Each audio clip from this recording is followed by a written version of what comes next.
The door swung open, and the sound that left Nadia's throat was not a scream, it was something worse, something hollow and airless. The sound a person makes when the world they thought they understood collapses into a single, unbearable image in front of their eyes. She stood in the doorway of the hotel suite she had booked for her husband, the suite she had arranged herself with fresh flowers and chilled champagne because she wanted everything to be perfect for him after the long reception, after the dancing, after the toasts. What she saw was her husband, Zion, tangled in the white sheets of that very bed, his hand pressed against the chest of another man, both of them still, both of them warm, both of them devastatingly, unmistakably together in a way that no explanation could undo. The other man opened his eyes first, and when Nadia realized who he was, when she recognized the face of Aryan Khanna, the man she had loved for 4 years and lost, the man she had personally invited to her wedding because she believed she had healed, because she believed she was generous enough to offer him closure, something inside her didn't just break, it turned to ash. She looked at Aryan's face, and she looked at Zion's face, and she looked at their hands, still loosely tangled in the sheets between them. And her mouth opened, but nothing came out except that hollow sound, that terrible, airless sound. And then her face went very still, the way faces go still when the mind is working too hard to show anything on the surface. She left. She did not slam the door. She closed it quietly, almost gently, the way you close a door when you don't want to wake someone. And that quietness was more devastating than any violence because it meant she was already somewhere past rage, already in the deeper, colder country of absolute betrayal, a country where screaming would have felt like too small a response to something this large. 6 months earlier, the invitation had arrived in Aryan's mailbox on a Tuesday morning, and he had stood at his kitchen counter in his old gray t-shirt, holding the ivory envelope like it might bite him. He had known, of course, in the abstract way that people know things they are not ready to feel, that Nadia had moved on, that she was seeing someone, that the someone had become serious. But the invitation made it concrete and physical and real in a way that his knowing had never quite managed to do, turning what had been a thought into a thing he could hold. The card was beautiful. Cream paper, gold lettering, a delicate border of jasmine flowers, because Nadia had always loved jasmine, had always kept a small pot of it on every windowsill she occupied. He ran his thumb across the embossed text and read her name beside a name he didn't recognize. Zion Mirza, and he told himself he was fine. He was over her. He had been over her for 2 years, which was true in the way that healed bones are true, functional and real, but containing within them the precise memory of the break. He told himself he would not go. He made himself a coffee, burned his tongue drinking it too fast, and then sat down at his kitchen table and wrote RSVP, attending in his careful architect's handwriting on the response card, because some decisions are made in the body before the mind has agreed to them. He didn't examine why. He told himself it was closure. He told himself it was maturity. He dropped the card in the postbox on his way to work and spent the rest of the day staring at his blueprints without seeing a single line. He was 31 years old, and he had designed buildings that would stand for a century, and he could not explain why he had agreed to watch his ex-girlfriend marry a stranger. He told himself many things. He was a gifted liar to himself when the truth was inconvenient, and the truth in this particular case was something he did not yet have language for, something that lived below the surface of the story he told about his own life, patient and unlit, waiting. The wedding was held in a converted heavily on the outskirts of the city, all sandstone arches and marigold garlands, and the thick sweet smell of attar in the air. The kind of smell that gets into your clothes and stays there days later, like a memory you didn't ask to keep. Aryan arrived alone, wearing the charcoal sherwani his mother had pressed for him with the kind of loving, worried silence that meant she had 100 things to say, and had chosen to say none of them, which was its own form of eloquence. He found his seat among the assembled relatives and colleagues and old friends of both families, accepted a glass of sherbet from a passing server, and reminded himself that he was 31 years old and completely capable of watching his ex-girlfriend marry someone else without falling apart. He managed this for approximately 7 minutes. Then the groom's procession began, and Zion Mirza walked in at the center of his family, tall and unhurried, wearing ivory and gold, and Aryan's sherbet glass stopped halfway to his lips. Not because Zion was extraordinarily handsome, though he was, dark-eyed, broad-shouldered, with a jaw that looked carved from the same sandstone as the Haveli walls, but because of the way Zion walked. There was something in it, a kind of deliberate stillness, like a man who had learned to take up exactly the space he needed, and not an inch more, who moved through the world at a pace he had chosen for himself, and from which nothing seemed capable of knocking him. Aryan set his glass down. He looked away. He looked back.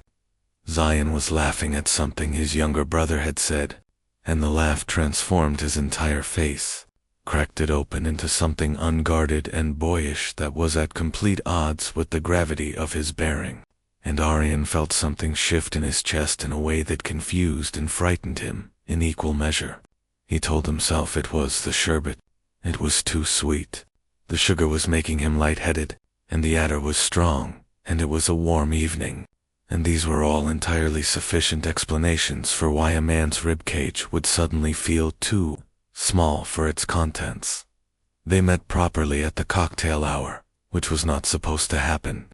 Aryan had planned to congratulate Nadia, wish the couple well, eat 1 plate of kebabs, and leave before the dancing started. Before the lights went low and the music got loud, and the emotional weather of a wedding became impossible to navigate. He had a system. He had a plan. He had not accounted for Zion Mirza appearing at his elbow near the bar, alone for the first time all evening, loosening the top button of his shawani with the expression of a man who has been performing happiness for 6 straight hours and is deeply, privately exhausted by the effort. Aryan noticed this because he recognized it. It was the same expression he himself was wearing, he suspected, underneath the polite smile he had been maintaining since arrival. There was something disarming about seeing your own hidden state reflected back in the face of the groom at his own wedding, and Aryan found his carefully maintained social distance collapsing before he had made any conscious decision to let it. "You look," Zion said, without preamble, without any of the pleasantries that the occasion technically demanded, "like someone who doesn't want to be here." He wasn't being unkind. He was being precise, the way a man is precise when he has stopped performing and started simply speaking. His voice was low and unhurried, the kind of voice that didn't need to fill silence to feel comfortable in it, that trusted the air around it. Aryan turned and looked at him fully for the first time, this close, and something about Zion's directness made it impossible to perform in response. "I was thinking the same about you," he said, "considering it's your wedding." Zion was quiet for a moment, absorbing this without offense. Then he said, "She told me about you. Aryan, right?" He said it without accusation, without any particular weight or implication. Just information offered plainly. A man who had been told a thing and was acknowledging having been told it. "She told you," Aryan said, startled despite himself. Though perhaps he shouldn't have been. Nadia had always been honest, even when honesty was complicated. "She tells me most things," Zion said. He looked out at the courtyard, where the lights were beginning to glow gold in the gathering dusk, the marigolds catching the warmth of it. Everything beautiful and deliberate and carefully arranged. "She said you were the one she loved before she knew what she wanted. She said she invited you because she thought you deserved to see that she's happy." He paused, the pause of a man who weighs words before releasing them. "Are you seeing that?" Aryan looked at Nadia across the courtyard, laughing with her aunts, her dupatta catching the light. her happiness so visible and so genuine that it was almost impossible to look at directly, the way you can't look directly at something very bright. "Yes," he said. And he meant it, completely. He was seeing that.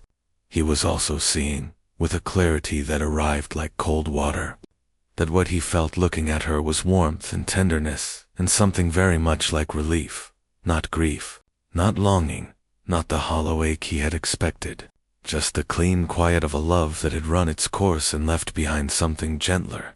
"Good," Zion said simply, as if this were the correct and expected answer. He flagged down the barman, ordered 2 glasses of something without asking what Arian wanted, and handed one to him with the ease of a man accustomed to making decisions that other people find they cannot argue with.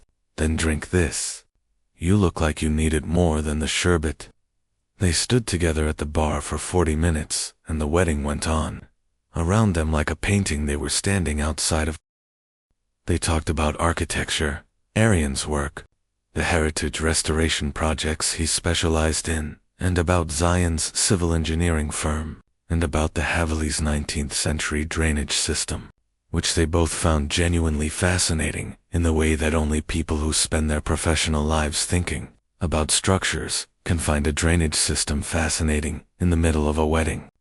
They talked about Lahore in the monsoon and about a bridge Zion had designed in the north, a particular solution to a particularly difficult river crossing that Arian had actually read about in a professional journal 2 years ago, and had thought then that whoever had solved it had an elegant mind. "That was you," Arian said.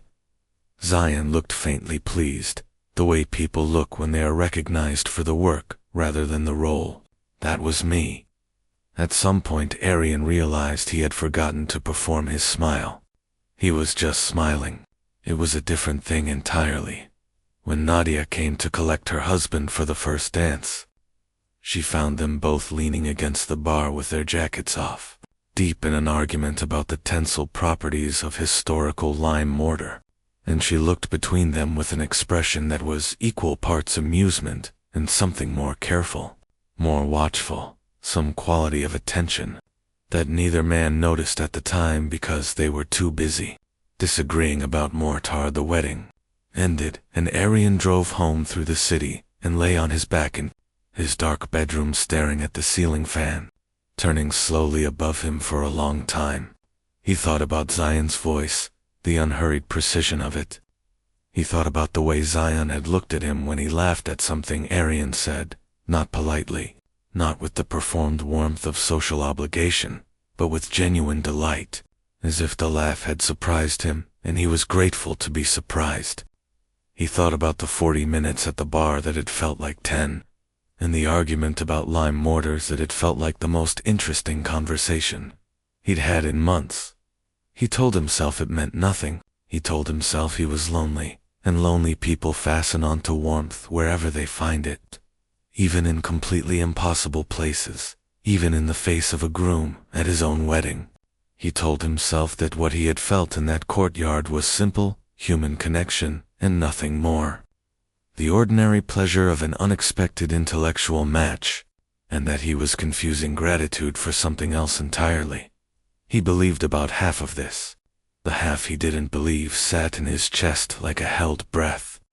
He went to sleep at 3 in the morning and dreamed, for the first time in 2 years, of Jasmine.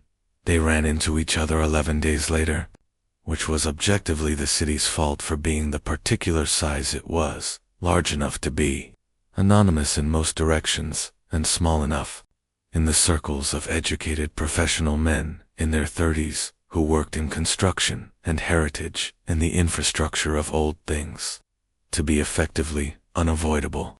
The meeting happened at a site visit, a mixed-use development in the old city, where Arian's firm had been brought in to consult on the restoration of a heritage facade. He was standing on scaffolding 20 feet in the air, arguing with a contractor about the correct composition of pointing mortar, when he heard a voice from the street below that he recognized before he consciously understood why. He looked down. Zion was standing in the lane with a hard hat tilted slightly back on his head and a set of drawings under his arm, speaking with someone from the municipal corporation about what appeared to be a drainage objection, because Zion's professional life seemed to involve a great deal of drainage objections. As if sensing the scrutiny from above, some quality of being looked at that careful people develop over time, he looked up. Their eyes met across 20 feet of vertical air, and Zion's mouth curved into that precise, unhurried smile. "The facade man," he called up, without embarrassment, without any calculation about whether this was appropriate. "The drainage man," Arian called back. This was, by any reasonable measure, not a funny exchange. They both laughed anyway. And the contractor looked between them with the expression of a man who has no idea what is happening but is fairly sure it isn't about mortar anymore. They had tea at a dhaba around the corner from the site, sitting on plastic chairs at a plastic table in the afternoon, heat with dust on their shoes and drawings spread between their cups. And they talked for 2 hours, first about the project, about the specific structural challenges of the facade, about the load-bearing questions that made their respective expertise genuinely relevant to each other, and then about everything else, the conversation widening naturally the way rivers widen when they find level ground. When Arian finally looked at his watch, he had missed 2 calls from his office, and it was almost 6 o'clock, and the owner was beginning to look at them with the patient impatience of a man who wants his plastic chairs back. "Same time next week," Zion said, folding his drawings without hurry. "The contractor will need both of us on the load-bearing assessment." It was professional. It was practical. It was entirely reasonable, and Arian could find no argument against it. "Same time next week," he said. He walked back to his car, telling himself that this was fine. This was colleagues. This was 2 professionals who worked adjacent sites and had found a sensible working relationship. He told himself this with conviction for approximately 3 days, at which point he stopped pretending the conviction was genuine. The weekly site meetings became the organizing fact of Arian's week. In a way, he refused to examine too closely, he told himself. He arrived early because of the traffic from his office side. He told himself he dressed with care because he had client presentations afterward. He told himself that the way his attention sharpened, the way something in him that was usually turned low turned up. The moment he heard Zion's voice in the lane below the scaffolding, he told himself this was professional alertness, the mind recognizing the arrival of a useful collaborator. He told himself many things. He was increasingly unconvincing to himself as the weeks passed. What he could not lie his way out of was the evening in the 4th week when they stayed late on the site. Long after the workers had packed up and gone, and the old city settled into its evening self. All muezzin calls and cooking smells, and the particular golden-gray light of dusk over sandstone. They were sitting on the low foundation of the old Haveli wall, their drawings packed away, and the conversation had slowed to the comfortable pace of 2 people who have stopped needing to fill silence. Zion said, without any particular transition, as though the thought had simply risen to the surface, and he had decided to give it air. "Can I ask you something personal?" "You can ask," Arian said carefully. Zion looked at the sky above the old city, at the colors moving through it. "Do you think it's possible to love someone completely, to give them everything you have, and mean every bit of it, and still feel, not wrong exactly, but incomplete? Like there's a room inside you that the love doesn't reach no matter how much you want it to?" The question fell between them in the cooling evening air, and Arian felt the careful architecture of his self-deception begin to crack. Brick by careful brick, the pointing giving way, the structure behind it visible now, undeniable. He sat with it for a long moment, the question and all its weight. "Yes," he said, "I think that's possible." Zion nodded slowly, not with satisfaction, but with the particular relief of having a true thing confirmed. He didn't ask Arian what he meant. He didn't explain what he himself meant. They sat with it, in the way that people who have recognized something true in each other sit with difficult things, not in silence exactly, but in a kind of shared witnessing that doesn't require language to be intimate. That is in fact more intimate for dispensing with it. They walked to their cars separately. They drove home separately, but Arian sat in his parking garage for 20 minutes before going inside, his hands on the steering wheel, knowing with a certainty that had nothing convenient about it that he was in serious trouble. The kind of trouble that doesn't have a clean solution, only a reckoning that arrives sooner or later. He did not see Nadia during those weeks. He had sent a wedding gift, a beautiful old architectural print he had found in a gallery, framed in walnut, a lithograph of the old city from the 1890s, and she had sent a warm thank you note in her round handwriting. And they had texted briefly a few times with the careful tenderness of two people who had loved each other and were navigating, with goodwill and some awkwardness, what came after. He did not mention the site meetings. He told himself there was nothing to mention. He told himself this with less and less conviction each time. The first time it happened, they were not at the site. They were at a heritage conservation symposium held over 2 days at a hotel in the city center, which Arian had registered for in January and which Zion, it turned out, was presenting at on the second day. They discovered this the morning of the first day, when Arian walked into the registration queue and found Zion ahead of him in the line, still in his jacket from the morning drive, a conference lanyard hanging unclipped from his fingers. "The facade man," Zion said, without turning around, apparently having identified Arian by some equality of footstep or presence that spoke to a level of attention Arian found both alarming and deeply affecting. "You're presenting," Arian said. "Structural interventions in colonial-era masonry. You attending. I have a project that needs the context. Come to my session," Zion said. Not a question, not an invitation, exactly, a statement, offered simply, as if the outcome were obvious, and he saw no reason to dress it up as anything other than what it was. Arian came to his session. He sat in the third row and watched Zion speak for 45 minutes with the calm authority of a man who has spent years inside his subject and is simply sharing what he knows. Without performance, without the anxious energy of a person trying to impress, just the quiet confidence of genuine expertise offered openly. It was one of the most quietly compelling things Arian had ever watched, and he was aware, sitting there in the third row with his conference notebook open in his lap, that what he was feeling had nothing to do with masonry. Afterward, over coffee in the hotel lobby, they argued about the session's conclusions for an hour, passionately and equally, trading technical knowledge back and forth with the giddy intensity of two minds that were genuinely matched, that met each other at the same altitude, and Arian thought, this is what I have been missing. Not just romance or warmth, or the ordinary comfort of company. This, the specific electric pleasure of being met intellectually by someone who also, somehow, made the air around him feel different. The conference dinner was that evening, and they sat together, and the table around them blurred into pleasant background noise. By the time dessert came, they were the only two people still arguing, the argument long since having migrated from its professional origins into something that was using the professional language as a vehicle for something else, and they both knew it, and neither acknowledged it, and the knowing sat between them like a third presence at the table. They walked to the elevators together. The lobby was emptying, other conference attendees dispersing to their rooms or to the bar.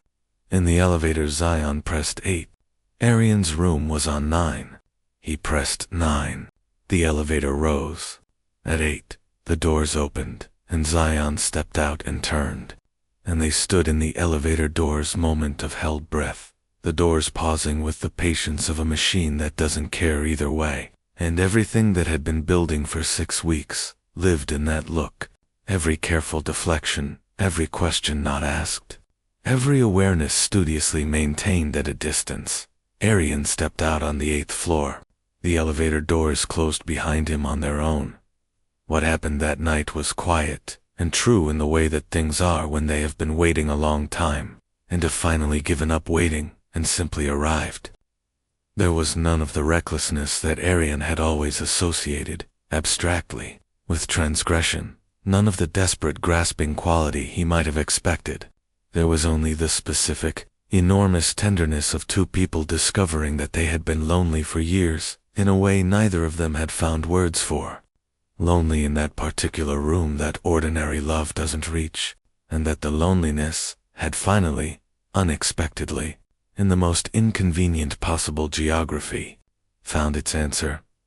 Zion was gentle in the way that Arian would not have predicted but perhaps should have, the same unhurried quality he brought to everything, as if time were something he trusted rather than fought. He held Arian with a sureness that was not possessive but was grounded, settled, the sureness of a man who had made a decision and was not frightened by it, who knew what he wanted and was not performing the wanting for anyone's benefit, including his own. Arian, who had spent his adult life in the careful performance of certainty about who he was and what he wanted and what category of person he was attracted to. Arian wept, quietly, without warning, into Zion's shoulder. He was not sad. He was something much more complicated than sad. He was undone in the specific way of a man who has been holding himself together by an act of continuous unconscious will, and who, when finally held by someone else, finds the holding unnecessary and the effort of it suddenly, overwhelmingly visible. Zion said nothing. He held him tighter. He did not ask questions. He did not offer explanations or reassurances. He simply held him, which was exactly and precisely what was needed, and which required a kind of intuitive generosity that Arian had not known to look for in a person, and now could not imagine living without. They lay awake until very late, talking in low voices in the dark of the hotel room with the city, a hum outside the curtains. They talked about things that did not get said in ordinary life. Zion talked about his childhood, a father who wanted an engineer and got one, who had a clear vision for his son's life that his son adopted as his own because it was offered with love, and it was easier to inhabit than to question, and who never thought to ask whether the son was happy in any of the rooms his life contained. He talked about Nadia carefully, honestly, with a love that was palpable and a guilt that was deeper. "I love her," he said. "I want you to understand that. What I feel for her is not a performance. It has never been a performance." "I know," Arian said, because he did know. He had loved Nadia too, with the full and genuine capacity of the man he had been, a man who had not yet had access to his whole self, but who had given what he had. "What I feel for her is real," he said. "What I feel for you is also real. They are not the same room." "No," Zion said. "They're not." "What do we do?" Arian asked. Zion was quiet for so long that Arian thought he had drifted into sleep, the even breathing of a man finally at rest, and then he said, "I don't know. I only know that I can't go back to not knowing this. I can't unopen the room." He paused. "I know that's not an answer." "It's the truest thing you could have said," Arian told him. They were careful afterward. They maintained their professional meeting times, kept the contractor arguments and the dab of tea with the focused, deliberate normalcy of men who had nothing to hide. Two colleagues on adjacent sites with overlapping structural concerns, but the space between them had changed its quality entirely. The way a room changes after a window is opened. The same room, the same furniture, the same dimensions, and yet entirely different air. The kind of air that has been outside. Zion texted him in the mornings. Not every morning. Sometimes 2 days would pass in complete silence, but often enough that Arian's phone acquired a new significance, its screen glow carrying a different weight than it had before. The texts were rarely explicit. They were about site problems and professional complications, about something Zion had read, about a building he had passed on his way to a meeting that he thought Arian would appreciate. They were about everything except what they were actually about, which was, "I am thinking of you. You are present in my day. I am not going to say this directly because we have not yet found language for it, but I am saying it in every word I send. They met at the hotel 3 more times over the following weeks.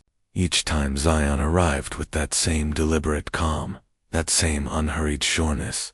And each time Arian felt the same thing he had felt the first night, the specific, unglamorous, enormous relief of being known, of being in the company of someone who was not asking him to perform a version of himself, who would accept the room as well as the hallway. He met Nadia once during this period, for lunch at a cafe she had always liked, with its mismatched chairs and excellent chai, and the small garden that looked like someone's grandmother's idea of paradise.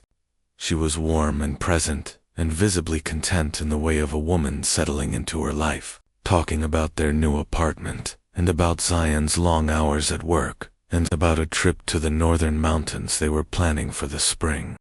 Arian listened, and smiled and asked questions, and ate his food, and felt like the worst person who had ever held a fork in the history of human civilization.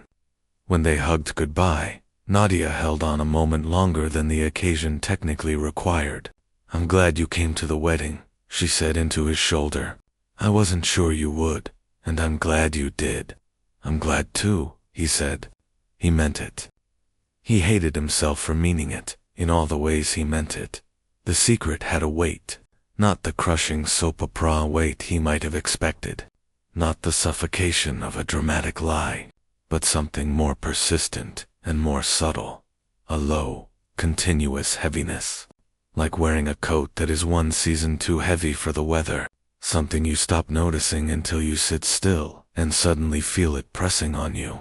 He wore it every day, through work and meals and phone calls with his mother, and evenings spent at his drafting table working on the facade project, running his hand along blueprints in the lamplight and thinking about what buildings keep inside them when the people who built them are gone. He wanted to end it. He wanted to end it with a sincerity that was genuine and recurring, the wanting arriving again and again in the mornings when he woke with guilt sitting on his chest, in the evenings when Nadia sent him a casual check-in text about something ordinary, in the moments when his professional integrity and his personal ethics and everything his mother had raised him to be stood in front of him and looked him in the eye. He wanted to end it, and every time he was close to saying something final to Zion, something in Zion's face, a particular quality of stillness, the way he listened as though what you were saying were the only thing in the room, the way he told the truth plainly, even when it cost him, made the words dissolve before they reached the air.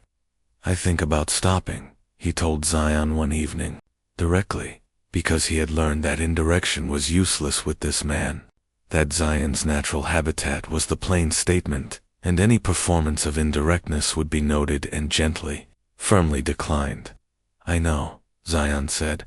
He was looking at the ceiling of the hotel room, the fan turning above them with its slow, hypnotic reliability. "I think about it too, and I can't make myself want to," Zion said. He turned his head to look at Arian, and his eyes in the half-dark were serious and unguarded in the way. They were only when he had decided that performing composure would be dishonest. "I have tried to want to stop. I have tried to want it the way you want something when you understand it is right and necessary. I cannot manufacture the wanting." "Nadia," Arian started. "I know," Zion said quietly. "I know." The weight of what he knew was in his voice, full and undenied. They lay in the silence of a room that had no answers to offer, and they had stopped pretending it did. And there was something almost clean about that honesty, even inside the mess of everything else. On the night that everything ended, Arian had spent the day in a low-grade unease he couldn't fully explain, a feeling like the atmospheric pressure changing before rain, the body knowing something the mind hasn't caught up with yet. He had texted Zion twice, with almost excuses, a deadline, a contractor emergency, a headache that wasn't entirely false, and both times Zion had replied with a single word, "Come," not a command, not a plea, just the word, offered with the same unhurried simplicity as everything else about him. A hand extended across a gap, take it or don't. He came. The hotel suite was the same one they always used. The corporate account, providing a cover that Arian had known, even in the beginning, was made of paper and goodwill, and the particular blindness of people who don't want to see what is in front of them. He arrived first, sat on the edge of the bed in his jacket with his collar loosened, looked at his hands in the low lamplight, and told himself with great clarity and conviction, this is the last time. Tonight he would say it. He would be kind, and he would be honest, and he would end this before it ended them all in a way that left no undamaged parts. He was clear about this. He was resolved. Zion arrived 20 minutes later, still in his sight clothes, smelling of dust and concrete and the end of a long workday, and he sat beside Arian on the edge of the bed and put his hand over Arian's on the sheet between them, palm down. Unhurried, no drama, and Arian felt the resolution dissolved completely, like paper in water, like it had never been solid at all. And he hated himself with the thorough, resigned self-knowledge of a man who has accepted that he is not as strong as he would like to be. They slept. Not metaphorically, they genuinely fell asleep, which was its own kind of intimacy. The unconscious trust of two bodies that had learned each other, that had arrived at the ease that comes after strangeness has burned away. The room was warm. The curtains were drawn against the city light. Zion's hand was still over Arian's when sleep arrived without asking permission. The door opened. Arian's eyes came open into the sound that Nadia made, and for one fractured, lurching second, he did not know where he was. Then consciousness arrived with the particular cruelty of full clarity. He knew where he was. He knew what he was lying in. He knew whose hand was over his. He knew with immediate, terrible precision exactly what was happening. Beside him he felt Zion go rigid, awake all at once. The body's alarm system older and faster than thought. The three of them existed in a stillness that lasted perhaps 4 seconds and felt like something that would outlast all of them. Nadia's face went through shock and recognition and a specific, targeted pain that was almost too intimate to witness, and then it went very still. The eerie composure of a person whose mind has moved into crisis management. Because feeling the full thing in this room is not survivable, and so the feeling must wait. She looked at Arian. She looked at Zion. She looked at their hands. Nadia, Zion said. His voice was completely wrecked, stripped of all its usual steadiness. Just the raw sound of a man arriving at a reckoning he had always known was coming. She left. She closed the door quietly. The quiet of it was the worst sound Arian had ever heard. Zion was out of the bed before the door had fully settled in its frame, pulling on clothes, going into the corridor. And Arian heard their voices through the door. Nadia's low and controlled with the terrible control of a person maintaining themselves by the thinnest thread. Zion's beneath it, trying to find words in a situation that had used them all up. Then silence. Then Zion's footsteps returning. Arian had not moved from the edge of the bed. He understood that his departure was not the immediate problem, that there was a rupture happening between two married people that he could not fix and should not interrupt, that the most honest thing available to him was to stay, and not add a cowardly exit to the long list of things he owed the universe an accounting for. He sat with his hands between his knees and felt the full cumulative weight of 6 months arrive all at once. The wedding invitation, the lime mortar argument, the 8th floor, every morning text, every resolved ending that had dissolved the moment Zion said come. He was crying, he noticed. He had been crying for some time, quietly, without drama, the way things leak when they have been under pressure long. Enough. Zion came back to the room and stood in the doorway, looking like a man who has walked through fire and has not yet taken inventory of what the fire took. He sat in the chair across from the bed, elbows on his knees, face in his hands, and they stayed that way for a long moment in the wrecked quiet of the room. She's gone, Zion said finally.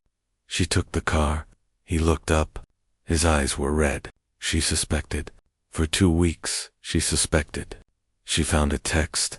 She had been waiting to see if she was wrong about what it meant.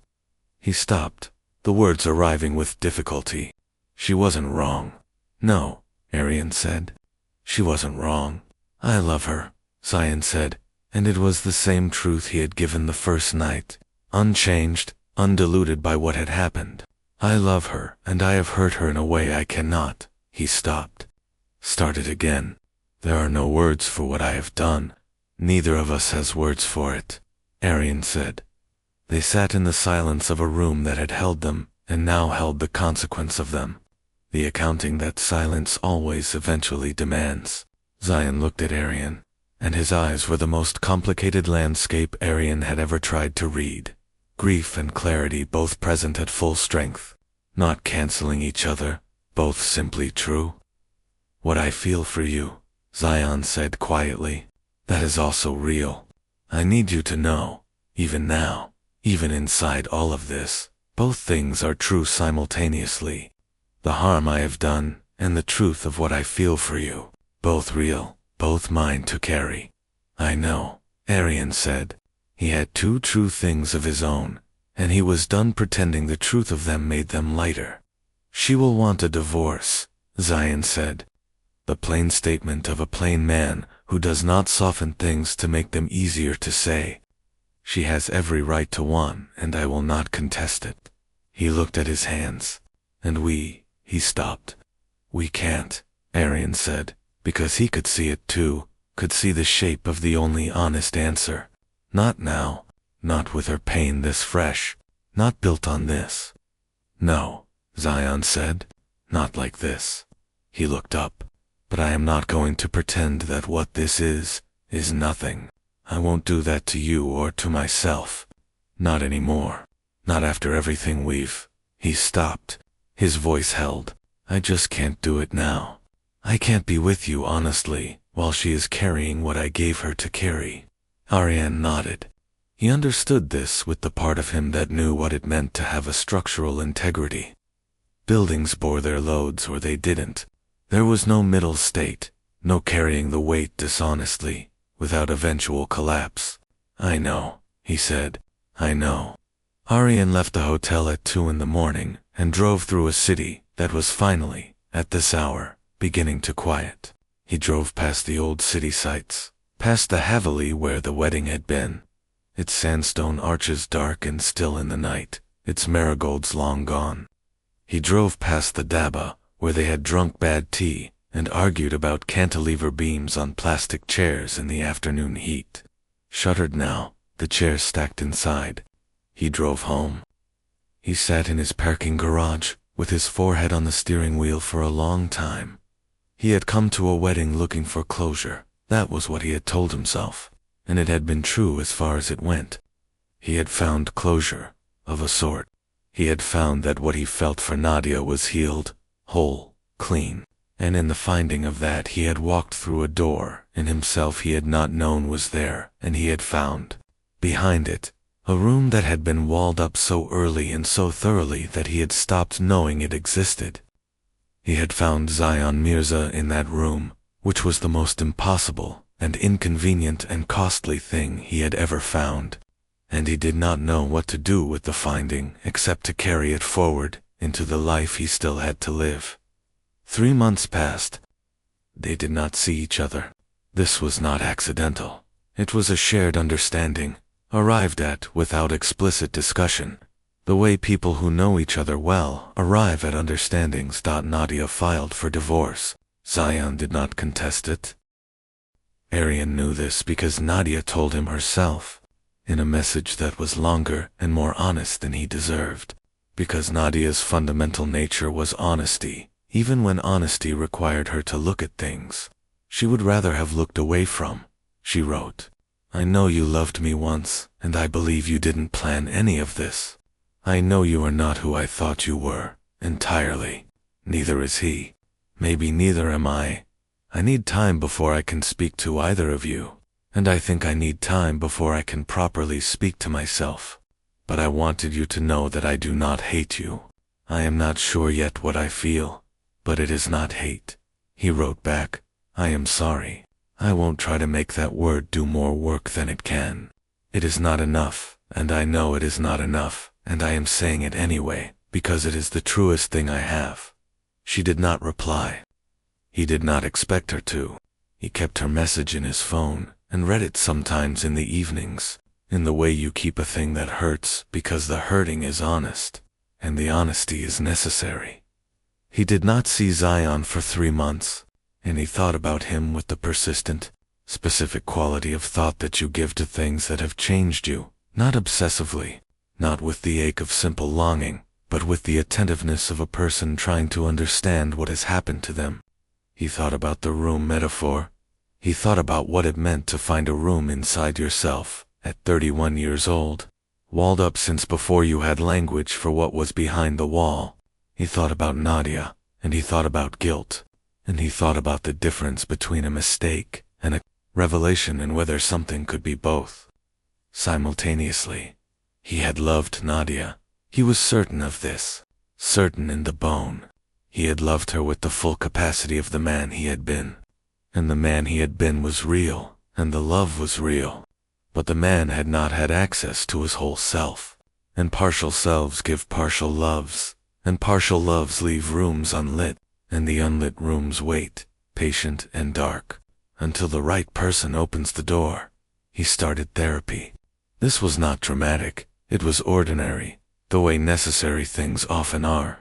He sat in a room with a quiet woman who asked good questions, and he answered them honestly, perhaps for the first time with another person present. And in the answering, he found the outlines of a self he had been avoiding for 31 years, and he looked at it without flinching, or tried to. And gradually the trying got easier. Zion called on a Sunday morning in October, when the monsoon was gone and the air had turned clean and cool.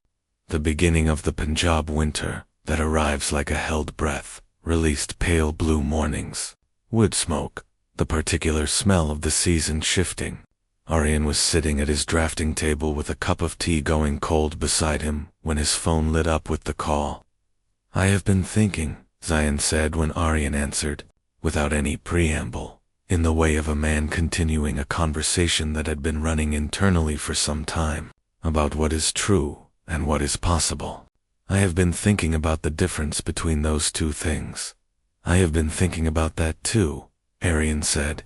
"I am not asking you for anything," Zion said carefully, with the precision of a man who has rehearsed this particular sentence, because he wants to get it right. "I am not asking you to wait, or to be patient, or to hold anything open for me. I am calling because I have been carrying everything we are, the truth of it and the cost of it, and I needed to say one thing." He paused. "I do not regret knowing you. I regret the harm I carry every day and will carry for a long time. But the knowing, I cannot make myself regret the knowing." Aryan sat in his chair in the winter morning quiet of his apartment and felt something move through him. Not relief exactly, not happiness, something more specific and more complicated than either. Something that had the quality of a window being opened in a room that has been closed too long. "I don't regret it either," he said. "I have tried. I have tried sincerely, and I can't." Zion was quiet for a moment. Then, "Can I see you?" This was the question that had been coming for 3 months, sitting in the future, like a stone in a river. And Aryan had been preparing his answer with the rationale, organized part of himself, listing reasons, calculating distances, measuring the cost of yes against the cost of no. Now that the question had arrived, he found that all the preparation was useless, because the answer was not rational, and had never been, and was not going to become rational, simply because he had spent 3 months trying to make it so. "Yes," he said. "Yes, you can." They met in a park, in the old city, on a quiet morning, not at a site, not at a hotel, not in any of the geography of what had been before, but somewhere new, somewhere that belonged to neither of them yet. They sat on a bench under an old peepal tree, whose roots had been disrupting the surrounding pavement for decades and would continue to do so for decades more. A tree that had simply decided to grow, and had grown, indifferent to the disruption. and Arian found this quietly useful to think about. They did not touch. They talked for 2 hours, and the talking was different from what it had been before, stripped of secrecy, stripped of the particular electricity that transgression generates, simpler and harder and more honest. The conversation of 2 people who have arrived at each other through wreckage and are trying to understand what they are now. In the open, in the daylight, with no cover and no pretense, Zayan talked about therapy he had started the week after the hotel room, driven by the understanding that what had happened was not an accident, but an outcome. The outcome of a man who had never examined his own foundations.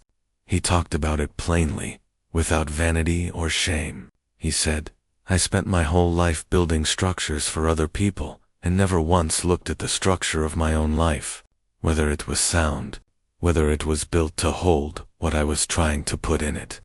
He looked at the peepal tree, at the light shifting through its leaves in the small winter wind. "I am looking now.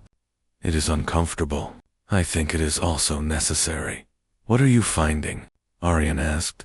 Zion was quiet for a moment, a man who is capable of more honesty than he has previously allowed himself, a man who loves in more than one register and spent years pretending one of the registers wasn't there. He looked at Arian directly, with the unflinching precision of a man who had stopped performing for his own audience, a man who does not know what his life looks like now, but who knows that the life it was before was not, in the most important room, true. Arian nodded slowly. "I have been finding the same man," he said, more or less, with different architectural metaphors. Zion's mouth curved. It was not quite the laugh from the wedding, that unguarded, boyish crack, but it was in the same family, and it did the same thing to his face, opened it up, let something through. "What do we do with these men we are finding?" he asked. "I don't know," Arian said. "I think we start with the truth. Just the truth, without anything built on top of it yet." He looked at the tree, at the roots disrupting the pavement without apology, without cruelty, simply growing, because that was what they were made to do. "I think we sit with it for a while, before we try to build anything." "Yes," Zion said. He reached across the space between them on the bench and put his hand over Arian's on the cold stone. Palm down, unhurried, without drama, the same gesture from the first night, from the night they were found, given again in the plain winter morning light, in the open, for no one to see and nothing to hide from. "That seems right." They sat that way for a long time without speaking. The peepal tree moved in the wind above them. Somewhere in the park, a child was running and laughing with the specific, uncomplicated joy of a person who has not yet learned to run from anything. The city went about its morning business, the smell of someone's breakfast, the sound of a motorbike, the distant call from a minaret, all the ordinary irreducible texture of a life continuing. They did not have a future yet. What they had was a morning, clean and cold, and the truth between them, costly and unglamorous and irrevocable and real, and they stayed in it, without looking away, without performing anything, without building anything yet, on top of the raw and honest ground they had finally arrived at. That, in the end, after everything, was where they began, not with vows or gestures, or the beautiful architecture of ceremony, just with 2 men on a bench in the winter, hands together, telling the truth. That was enough to start with. That was, in fact, everything. Some loves arrive on time, carrying their paperwork, fitting neatly into the life you planned. Some arrive like the monsoon after a drought, overwhelming, destructive, necessary, the only force capable of breaking the heat that had built up over years of living carefully inside the boundaries of who you thought you were. And some arrive at someone else's wedding, in the middle of a life you thought you had understood, and they don't come with instructions, and they don't ask your permission, and the only honest thing, the only survivable thing, is to open the room they find in you, and let the light in, and bear the cost of the light, which is real and which is high, and then build something true in it. something that has earned its walls, something built on ground that has been broken open and is, because of the breaking, finally, genuinely ready to hold.